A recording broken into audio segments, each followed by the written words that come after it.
students, welcome back to our learning session. In our previous lecture of interpolation, we studied what is finite differences, what is interpolation and extrapolation, how to use differences, what are the various formulas of finite differences. We have also studied various results based on the operator, and also we learned how to create a difference table, and we also learned what is Newton's forward formula, when to use it, and what is the formula for the same. Now in this lecture we will see what is Newton's backward formula and what is Gauss forward and Gauss backward formula, and when to use it, and what are the formulas on it. Okay, so first, Newton's backward formula of interpolation. For the given set of n plus 1 values x0, y0, x1, y1 up to xn, yn of x and y, Newton's formula is given by, see, we know that x0, y0, x1, y1 and xn, yn are the values given to us. That is, the values of x and y are given to us. Okay, so the formula for Newton's backward is ynx equal to yn plus p upon 1 factorial nabla yn plus p into p plus 1 upon 2 factorial nabla square yn plus up to p into p plus 1 p plus 2 upon 3 factorial nabla cube yn plus so on, where p is equal to x minus xn upon h. See, now we will compare this formula with Newton's forward formula, so that it becomes easier for us to remember all the formulas, right?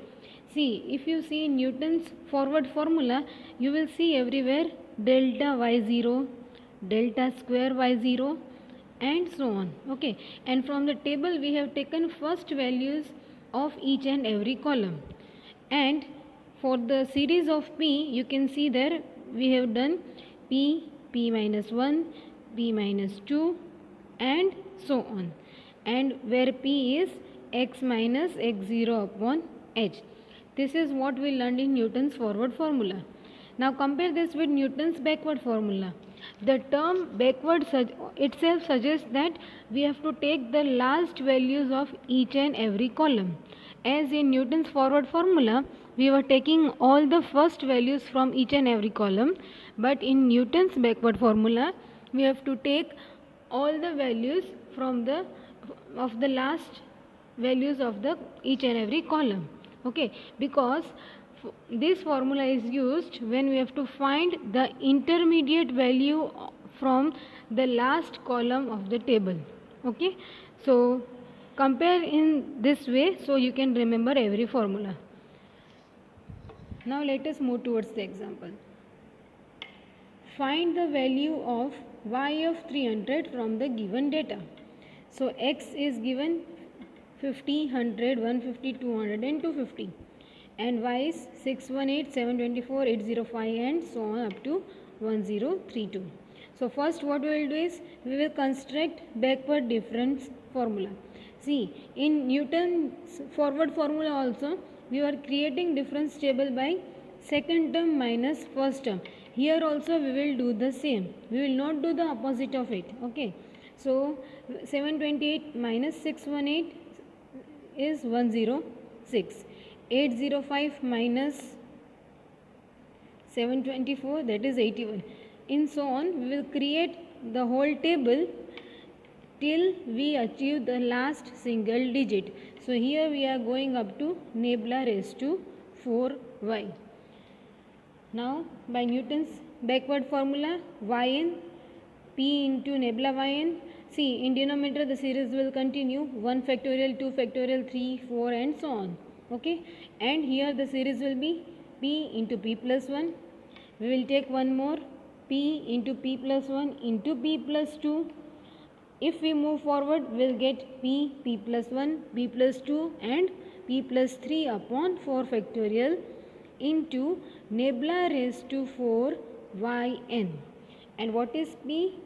P is equal to x minus xn upon h, where x is which you have to find. We have to find for y of 300. Okay, so x is 300. Xn is last value of x. Last value of x here is 250. So xn will be 250. We can see the difference between the x is 50. So h will be equal to 50.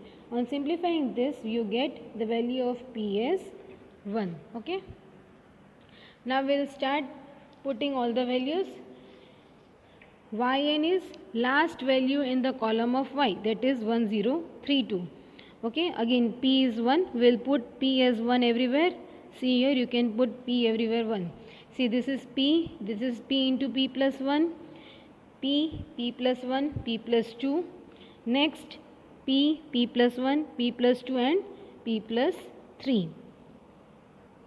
Here nebula yn is last value from the table of nebula. Nebula square y is 25, that is last value from the table of nebula square. Next we will take nebula cube, that is 5, and the last one will be 40, which is a single digit. Okay, on simplifying this, on calculating by using your simple calculator or scientific calculator, you get your value as y and x equal to 1148. Either you can say value of y of 300 is equal to 1148. Okay, so this is the method to solve Newton's backward formula. Let us take one more example. Find the value of p when T is equal to 175 degrees Celsius using Newton's appropriate formula from the below data. See, we are given here temperature and its corresponding pressure. So first what you have to do is you have to construct Newton's backward formula. So first we will write the values of x and y over here. Again we will start subtracting lower value minus upper value. So lower value minus upper value is 1169. Same way lower value minus upper value 1448. Same way this 2 will minus and you get 1774. Similarly in nebula square you minus 1448 minus 1169, that is 279. 1774 minus 1448, that is 326, and so on. Okay, until you get the first single digit value, single value. Okay, so again you have to go here till nebula raised to 4. Now we will use here Newton's backward formula.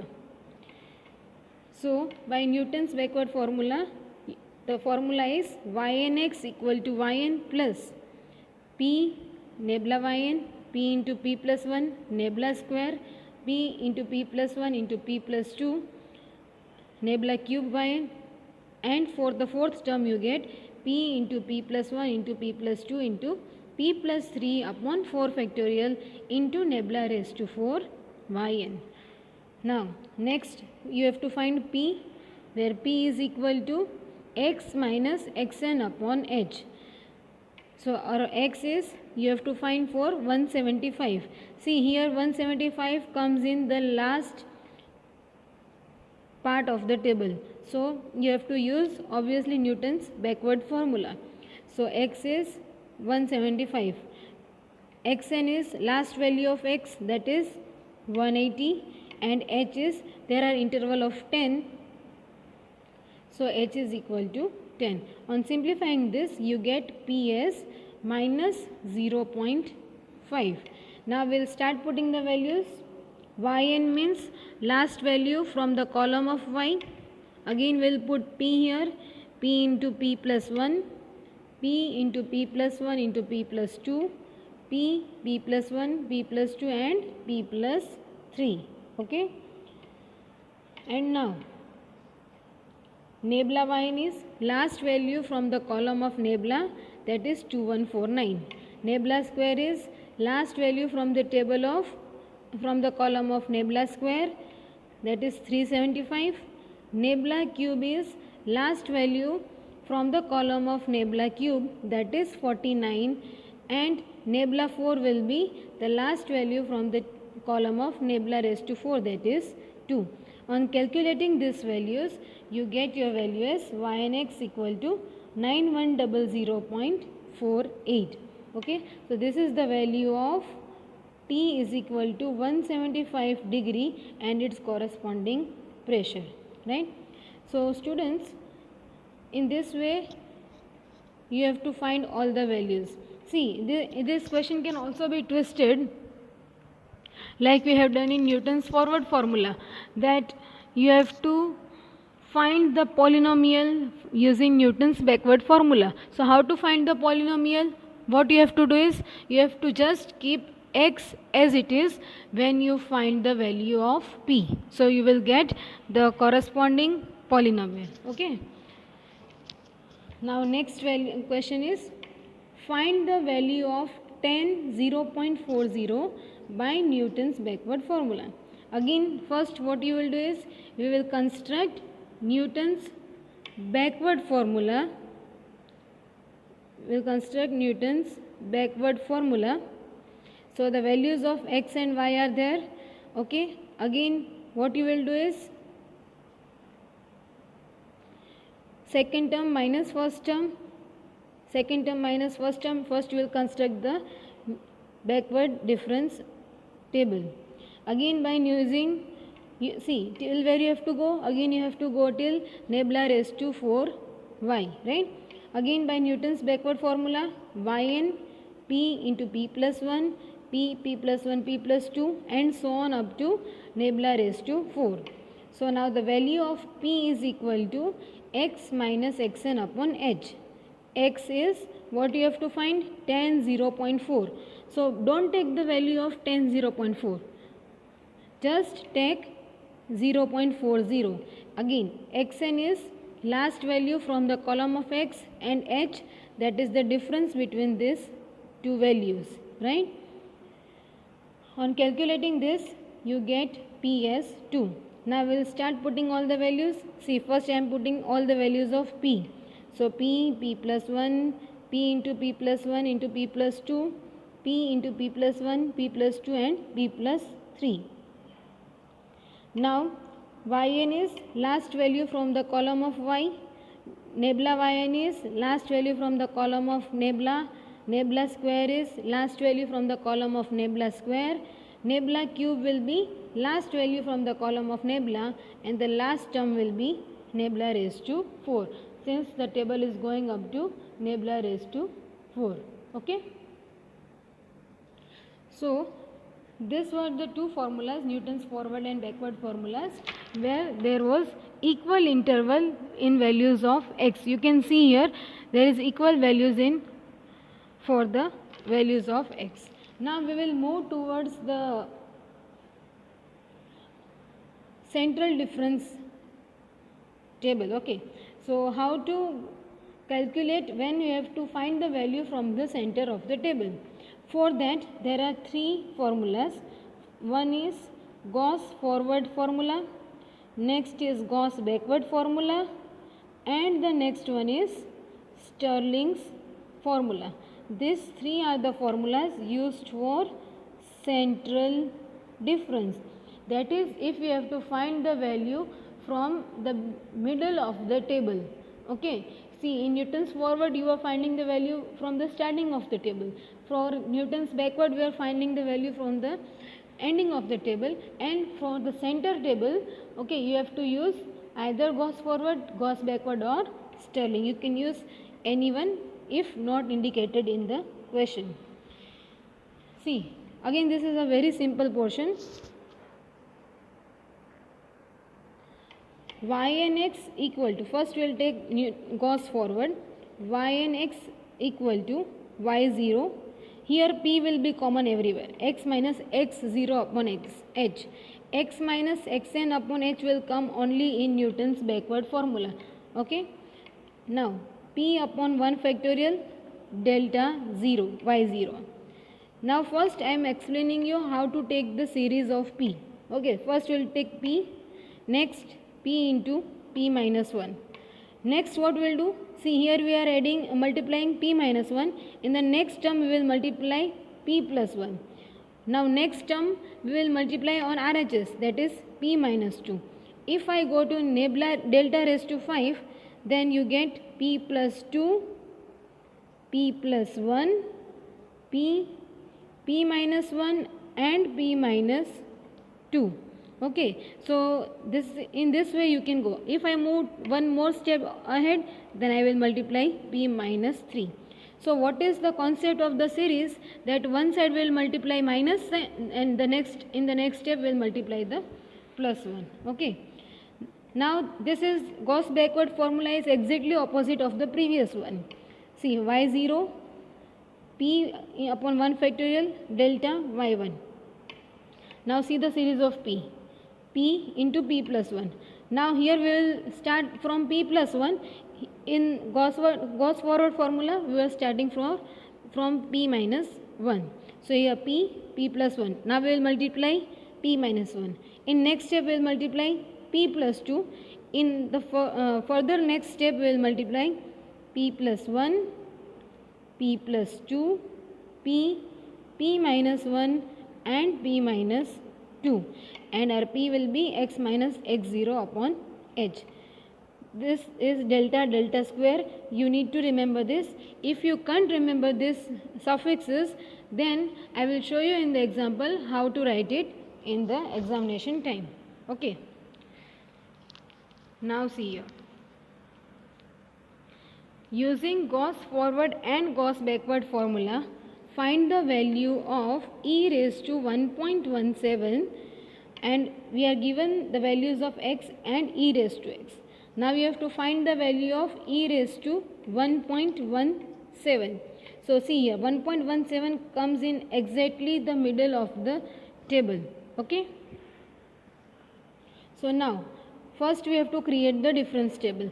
Difference table will be as it is, just we have done for Newton's forward and Newton's backward formula. And here you have to take everywhere delta sign. You need not take nebula or any other sign. Okay. So here it is compulsion for you to take delta sign, right? First we will write all the values of x and we will write all the values of y, right? We will create difference table. Second term minus first term, again second term minus first term, will create up to you get the single value, right? Now see here, I have drawn different lines over here. Okay, see, blue and red, where blue is for Gauss forward formula. So first I will calculate p will be common for both, right? P equal to x minus x0 upon h. So x is what? 1.17. Now here x0 will not be the first value. What will be your x0? X0 will be the number which is nearest to the value you have to find. What is x? X is the value which is nearest to the number which is for which the value you have to find. See, you have to find for 1.17. So which is the nearest value? 1.15. Here 1.20 is also closer to it. Okay, you can take either of the one. Here I am taking 1.15. So this will be my x0 and this will be my y0, right? Now see, so x0 will be 1.15, h you can see the difference is of 0.05, and so the value of p will be 0.4. Now first you will write Newton's Gauss forward formula. I have written here over here Gauss forward formula. Now see what is the series of p you can see here. First will be p into p minus 1. Next you will multiply here p plus 1. On the right hand side you will multiply here p minus 2. Rest terms will be remained as it is. In the next term, see, we are multiplying here p plus 2. Again you need one more step, since our table is up to delta raised to 6. So I have to multiply one more term, that is p minus 3. So now see here, what you will do, we will start putting the value. See here, I have written here x0 and y0 are, this is your x0, this is your y0. For, see, you don't have to remember these terms, then you can put direct values in place of these deltas. See how you will do it. This is our x0, y0. For delta y0, what will be your term? Take one step downwards. Start from downwards and move in zigzag portion. Start from downwards and move in zigzag portion. Right? So first is delta y0. So move one step downward from x1, x0, y0. That is 0.1619. Next you need delta square. Move one step upwards. So this will be your delta square y minus 1. If you don't remember this value, you can put direct these values, right? Again you need delta cube. So take again one step downward. Move in zigzag portion. So that will be 0.0004. Again you need delta raised to 4. Move one step upward, that is 0. Next you need delta raised to 5. Again take one step downward and you need delta raised to 6. Move one step upwards. See, we have substituted all the values as I have just said you. On calculating this, you get your answer as 3.22. So this was the value for by using Gauss forward formula. Now let us do the same example by Gauss backward formula. Difference table will be same, x0, y0 will be same. Just what will be changed is these values will be changed, delta square, delta cube, that all values will be changed, right? So first we will see the formula. See, in Gauss backward formula we are taking first p into p plus 1. Now next we will multiply p minus 1. Next we will multiply p plus 2. Other side we will multiply p minus 2 and the next side we will multiply p plus 3. So we have already created now difference table. Value of p is same, that is 0.4. Okay. So now see here I have taken the values. Now here the red line is for Gauss backward formula. See, y0 will be this term. Okay, we know that. Now here start from upward direction. From this is your x0 and this is your y0. Now start from upward direction. Delta's value will be 0.154. Now move one step downwards. This will be your value for delta square. Next is delta cube. Move one step upwards. This will be your value for delta cube. Again you need delta raised to 4. Move one step downwards. That will be your delta raised to 4. Again you need delta raised to 5. Move again one step upward and delta raised to 6. Move one step downwards. So in this way substitute all the values and simplify, and you can see here the values will be approximately same for Gauss backward and for Gauss forward formula. Let us take one more example so that it gets clear idea. Using Gauss forward and Gauss backward formula, find the value of x equal to 2.7. See, again first we will create Gauss forward, difference table will create. We will write all the values of x and we will write all the values of y. Second term minus first term, second term minus first term, you will create until you get a single value. Okay. Now you have to find x0 and y0. Your x is 2.7, so nearer 2.7 the value is 2.5 is the nearest value. So I will take here 2.5. Okay, and this will be your x0 and the corresponding value will be y0. As we have discussed just now, when you go for Gauss forward formula, you have to start from downward portion and you have to go in zigzag way. And when you are going for Gauss backward formula, you have to start from upward direction and you have to go in exact zigzag direction, right? See now. Again we'll find p. P for x will be 2.7, for which the value you have to find. X0 is 2.5, h is 0.5, the difference between the values of x. Okay, so your p will be 0.4. Now by Gauss forward formula you have to go up to delta raised to 5. So here first is p into p minus 1. Next we will multiply p plus 1. On the other side we will multiply p minus 2. Again on the left side you will multiply p plus 2. And here you will stop. Now we will start putting the value. See, y0 that is 409.2. Right?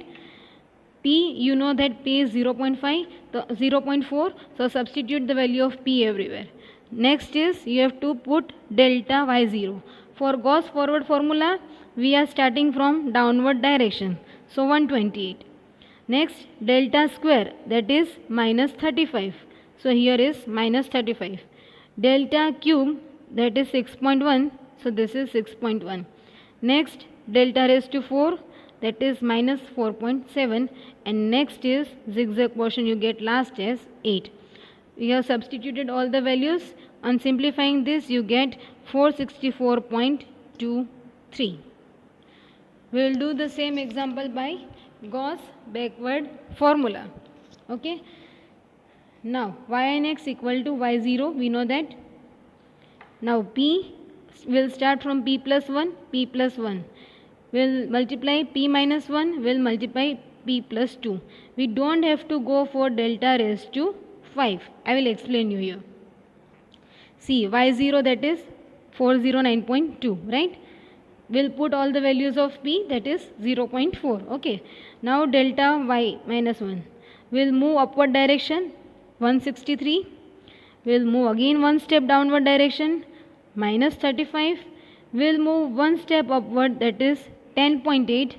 One step downward minus 4.7. But from here when you move upward you don't have any value over here, so we have to go up to delta raised to 4. Simplifying all this value you get your answer as 464.15.